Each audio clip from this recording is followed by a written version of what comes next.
जब हम एटीएम से पैसे निकालने के लिए जाते हैं तो कभी कभी ऐसा होता है कि कुछ तकनीकी खराबी हो जाती है या फिर लाइट चला जाता है और मशीन से पैसा नहीं निकलता है। लेकिन परेशानी तब होती है कि मशीन से पैसा तो नहीं निकला लेकिन हमारे अकाउंट से बैलेंस कट गया। ऐसा कई बार देखा गया है। आपने भी कमेंट के माध्यम से ये बताया है कि ऐसा आपके साथ भी ऐसा हो रहा है कि एटीएम मशीन से पैसा नहीं निकला लेकिन अकाउंट से बैलेंस कट गया। तो इस तरह के केसेस में सबसे अच्छा तरीका आज की तारीख में 2025 में सबसे अच्छा तरीका हमारे पास है, बैंक के ऑफिशियल वेबसाइट पर जाकर वहां पर अपने कंप्लेंट को रजिस्टर कराएं। कोई बैंक में या बैंक ब्रांच में आपको विजिट नहीं करना है, कहीं पर काउंटर के चक्कर आपको नहीं लगाने हैं। घर बैठे मोबाइल से या लैपटॉप कंप्यूटर से कहीं से भी आप ऑनलाइन अपने कंप्लेंट को रजिस्टर करा लीजिए। आपका कंप्लेंट अगर प्रॉपरली रजिस्टर हो गया तो आपको रिफंड जरूर मिलेगा। तो यहाँ पर हम एसबीआई की बात कर रहे हैं। अगर आप अपने एसबीआई अकाउंट से पैसा निकालने का प्रयास कर रहे थे, एटीएम मशीन किसी भी बैंक का हो उसमें कोई परेशानी नहीं है। अगर आप एसबीआई अकाउंट से पैसा निकालने का प्रयास कर रहे थे, एसबीआई का एटीएम कार्ड लेकर आप पैसा निकालने के लिए गए थे और वहाँ पर पैसा नहीं निकला और आपके अकाउंट से बैलेंस कट गया, तो आपको एसबीआई की वेबसाइट पर जाना है, एसबीआई की ऑफिशियल वेबसाइट पर, और वहाँ पर अपने कंप्लेंट को रजिस्टर कराना है। तो इसका पूरा प्रोसेस क्या है, चलिए इसका एक लाइव डेमो देखेंगे।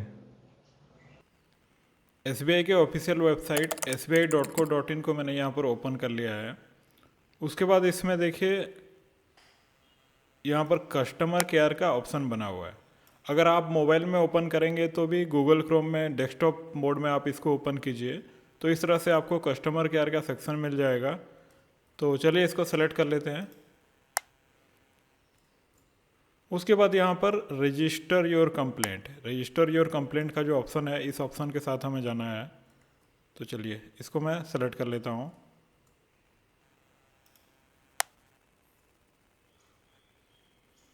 अब बहुत सारे ऑप्शन यहाँ पर स्क्रीन पर हमारे सामने हैं, लेकिन सबसे नीचे जो राइट हैंड साइड में जो ये वाला ऑप्शन है, रेज रिक्वेस्ट और कंप्लेंट, इसके साथ हमें जाना है। तो चलिए इसको हम सेलेक्ट कर लेते हैं।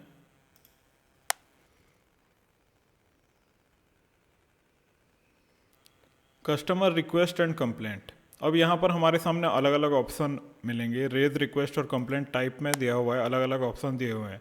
जैसे कि अगर आप यूपीआई रिलेटेड करना चाहते हैं तो यहाँ पर कर सकते हैं, लेकिन अभी हम एटीएम फेल ट्रांजैक्शन का देख रहे हैं। तो raise complaint existing customer financial complaint, ये वाला ऑप्शन है, इसको मैं सेलेक्ट कर लेता हूँ। उसके बाद रेज रिक्वेस्ट और कंप्लेंट, इसमें दो ऑप्शन है हमारे पास। तो डिजिटल पेमेंट फेल ट्रांजैक्शन, ये वाला ऑप्शन को सिलेक्ट करना है। ये जब आप सेलेक्ट करेंगे तो यहाँ पर आपको ध्यान रखना है कि सही ऑप्शन का चुनाव आपको करना है। उसके बाद इसको सबमिट कर लेते हैं।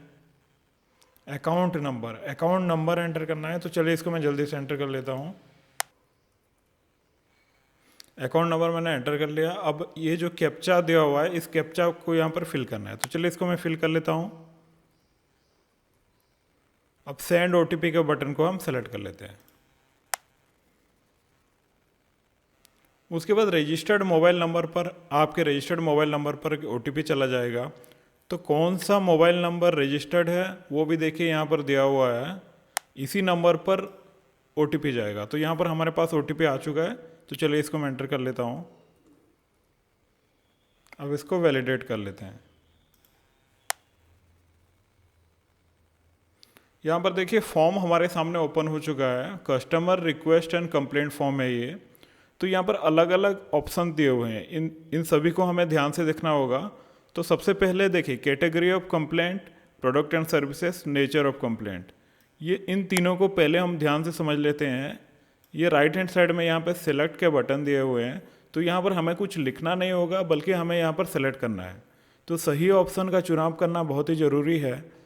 तो देखिए कैटेगरी ऑफ कंप्लेंट में हम सेलेक्ट करेंगे एटीएम रिलेटेड, क्योंकि एटीएम से पैसा नहीं निकला, अकाउंट से बैलेंस कट गया।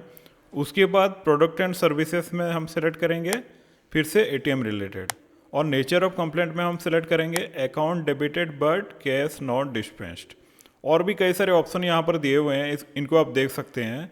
लेकिन अभी के लिए क्या सेलेक्ट करना है, account debited but cash not dispensed, इसको सेलेक्ट करना है। तो इन तीनों ऑप्शन को आपको ध्यान से सिलेक्ट करना है। और एक कमेंट भी आता है कि अगर आप एसबीआई एटीएम से कार्डलेस विड्रॉल कर रहे हैं तो वहाँ पर आपका अकाउंट से बैलेंस कट गया लेकिन एटीएम से पैसा नहीं निकला, तो कौन सा ऑप्शन सेलेक्ट करना है। तो कार्डलेस विड्रॉल के केस में आपको कैटेगरी ऑफ कंप्लेंट में योनो सेलेक्ट करना है, प्रोडक्ट एंड सर्विसेज में योनो कैश एट एटीएम ये वाला ऑप्शन सेलेक्ट करना है, और नेचर ऑफ कंप्लेंट में account debited but cash not disbursed at ATM ये वाला ऑप्शन सेलेक्ट करना होगा। तो इस तरह से अलग अलग सिचुएशन के हिसाब से आप अलग अलग ऑप्शन का चुनाव कर सकते हैं। सही चुनाव करना यहाँ पर बहुत ही ज़रूरी है। तो अभी के लिए हम एटीएम रिलेटेड और account debited but cash not dispensed ये वाला ऑप्शन इन ऑप्शन के साथ जाएंगे। इन तीनों को हमने सेलेक्ट कर लिया। उसके बाद नीचे चलते हैं फॉर्म में। डेबिट कार्ड नंबर, आपको अपना एसबीआई एटीएम कार्ड के फ्रंट साइड में एक 16 डिजिट का नंबर लिखा हुआ मिलेगा, वही नंबर यहाँ पर आपको लिख देना है। तो मैंने इसको नोट करके रखा है पहले से, चलिए मैं इसको एंटर कर लेता हूँ।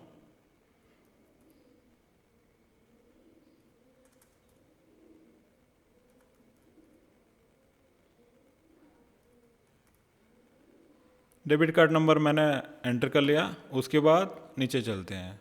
अब ये जो ऑप्शंस हैं इनको ध्यान से देखना होगा। तो देखिए, transaction amount, transaction ID, transaction date, dispensed amount और एटीएम आईडी, इनको पहले हम देख लेते हैं कि ये जो डिटेल हैं ये हमें कहाँ पर मिलेंगे, ये देखना होगा। ट्रांजैक्शन अमाउंट यानी आप एटीएम से कितना रुपए निकालने का प्रयास कर रहे थे, कितना रुपए आप निकालने के लिए आपने एंटर किया था। उसके बाद ट्रांजैक्शन आईडी, ट्रांजैक्शन डेट, कौन से तारीख को आप ट्रांजैक्शन कर रहे थे। डिस्पेंस्ड अमाउंट में आपको 0 डालना है, एटीएम से पैसा नहीं निकला। डिस्पेंस्ड यानी एटीएम से कितना पैसा निकला है एटीएम मशीन से। तो यहाँ पर कोई भी पैसा नहीं निकला एटीएम से, तो इसको हम 0 कर लेंगे। लेकिन बाकी जो है ट्रांजैक्शन अमाउंट, डेट और डिस्पेंस्ड अमाउंट तो हम फिलअप कर लेंगे। लेकिन ट्रांजैक्शन आईडी और एटीएम आईडी ये दोनों क्या होता है। ट्रांजैक्शन आईडी यानी आपका जो ट्रांजैक्शन हुआ है, क्योंकि आपके अकाउंट से बैलेंस कट गया है, तो उसका एक ट्रांजैक्शन आईडी रहता है जो कि आपको मेंशन करना होगा। और एटीएम आईडी यानी आप जो एटीएम मशीन से पैसा निकाल रहे थे, जो भी किसी भी बैंक का एटीएम मशीन हो, कोई प्रॉब्लम नहीं है, जिस एटीएम से आप पैसा निकाल रहे थे उस एटीएम का एक आईडी रहता है, एटीएम आईडी आपको मेंशन करना होगा। तो एटीएम आईडी और ट्रांजैक्शन आईडी ये दोनों कहाँ से मिलेंगे। ट्रांजैक्शन अमाउंट, ट्रांजैक्शन डेट और डिस्पेंस्ड अमाउंट तो हमने देख लिया, ये दोनों कहाँ से हमें मिलेंगे ये हमें देखना होगा। तो इसके लिए हमारे पास 3 ऑप्शंस हैं। देखिए, पहले से मैंने इसको थोड़ा सा इसको इस तरह से नोट करके रखा है। अगर आपको एसएमएस मिला है, आपके अकाउंट से बैलेंस कटा है एसबीआई अकाउंट से, तो आपको एक एसएमएस आया होगा। तो एसएमएस अगर आपको मिला है तो उसमें मेंशन रहता है एटीएम आईडी और ट्रांजैक्शन आईडी। तो एटीएम आईडी देखिए, यहाँ पर लिखा हुआ है dear customer RS 2000 withdrawn at BOB ATM, bank of Baroda का एटीएम मशीन हम इस्तेमाल कर रहे थे, इसलिए BOB ATM दिया है। उसके बाद एटीएम के बाद जो दिया हुआ है, ये मैं थोड़ा आपको हाईलाइट करके दिखा देता हूँ। ये जो दिया है BOB ATM के बाद उसका जो, एक सेकेंड, BOB ATM के बाद ये जो दिया हुआ है ये एटीएम आईडी है। मैंने कुछ पार्ट्स इसका हाइड करके रखा है सिक्योरिटी रीजंस की वजह से, लेकिन ये जो दिया है देखिए 7NNPA, उसके बाद भी कुछ है। तो कुछ नंबर्स हैं और कुछ अल्फ़ाबेट्स हैं। इस तरह से एटीएम आईडी रहता है। ये एटीएम आईडी कहाँ पर मिलेगा, एसएमएस, आपको जो एसएमएस रिसीव हुआ है आपके रजिस्टर्ड मोबाइल नंबर पर, उसमें एटीएम आईडी दिया है। उसके बाद ट्रांजैक्शन आईडी, उसके बाद ट्रांजैक्शन आईडी भी हमें भरना है। तो ट्रांजैक्शन आईडी भी यहीं पर मेंशन्ड है, यहाँ पर दिया हुआ है। देखिए, ट्रांजैक्शन आईडी दिया है 508212000686, ये ट्रांजैक्शन आईडी है, ट्रांजैक्शन नंबर है। तो ट्रांजैक्शन आईडी और एटीएम आईडी हमें इस तरह से एसएमएस से मिल जाएगा। और अगर आपका एटीएम से स्लिप निकला है तो उसमें भी ये मेंशन रहता है। उसमें भी देखिए दिया हुआ है कि ये एटीएम आईडी लिखा हुआ है, ठीक है।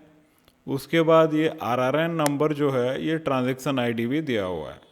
तो इस तरह से आपको एटीएम आईडी और ट्रांजैक्शन आईडी मिल जाएगा। अगर आपको एसएमएस आया है, जो पैसा कटा है उसका एसएमएस आया है, तो उसमें आपको मिल जाएगा। और एटीएम स्लिप में भी ये डिटेल मेंशन रहते हैं। देखिए, यहाँ पर डेट, टाइम, सारा कुछ मेंशन रहता है, अमाउंट भी मेंशन रहता है। उसके अलावा अगर आपने ईमेल आईडी को रजिस्टर कराया है, अपना ईमेल आईडी बैंक अकाउंट के साथ रजिस्टर कराया है तो उसमें भी सारे डिटेल रहते हैं। इसमें भी देखिए दिया हुआ है, एटीएम आईडी मेंशन्ड है और यहाँ पर ट्रांजैक्शन नंबर भी मेंशन्ड है।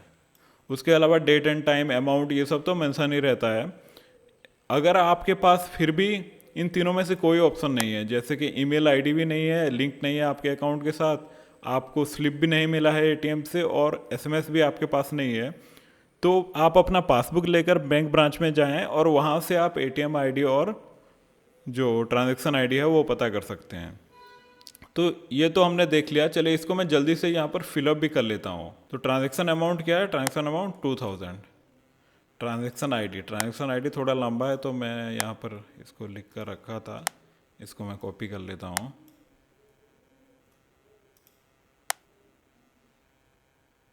ट्रांजैक्शन आईडी डाल दिया। ट्रांजैक्शन डेट देखिए यहाँ पर कैलेंडर आ गया, तो मार्च है 23 मार्च 2025। Dispensed amount 0। एटीएम आईडी हमने देखिए ये डिटेल हमने फिलअप कर ली है। अब नीचे चलते हैं। नीचे यहाँ पर आपको अपना ईमेल आईडी मेंशन करना है और नीचे कंप्लेंट के डिटेल लिखना है। तो ईमेल आईडी तो सिंपल है, इसमें कोई ज़्यादा समझने वाली बात नहीं है।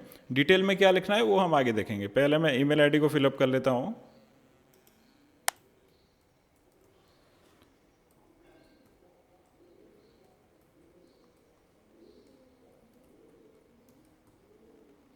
उसके बाद डिटेल्स ऑफ कंप्लेंट, देखिए ये भी मैंने पहले से लिख कर रखा है। डिटेल्स ऑफ कंप्लेंट में हम इस तरह से लिख सकते हैं कि despite the successful debit of Rs 2000 from my account the ATM fail to dispense cash. तो आपके केस में जितना भी अमाउंट है इस अमाउंट को आप चेंज कर दीजिए, बाकी तो सेम रहेगा। और ये मैं नीचे वीडियो के डिस्क्रिप्शन में ये प्रोवाइड कर दूंगा, वहाँ से आप इसको डायरेक्टली कॉपी भी कर सकते हैं। तो अभी मैं इसको यहाँ से कॉपी कर लेता हूँ और इसको यहाँ पर मैं डाल देता हूँ, पेस्ट कर लेता हूँ। तो यहाँ पर हमारे सारे डिटेल फिलअप हो चुके हैं। उसके बाद हम इसको सबमिट करेंगे। तो चलिए सबमिट कर लेते हैं।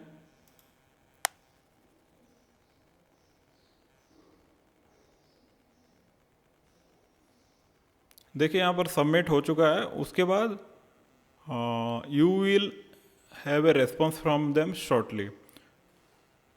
देखिए on successful registration of the complaint you will receive a ticket number through SMS email. तो ईमेल के माध्यम से और एसएमएस के माध्यम से हमें अपना कंप्लेंट नंबर मिल जाएगा।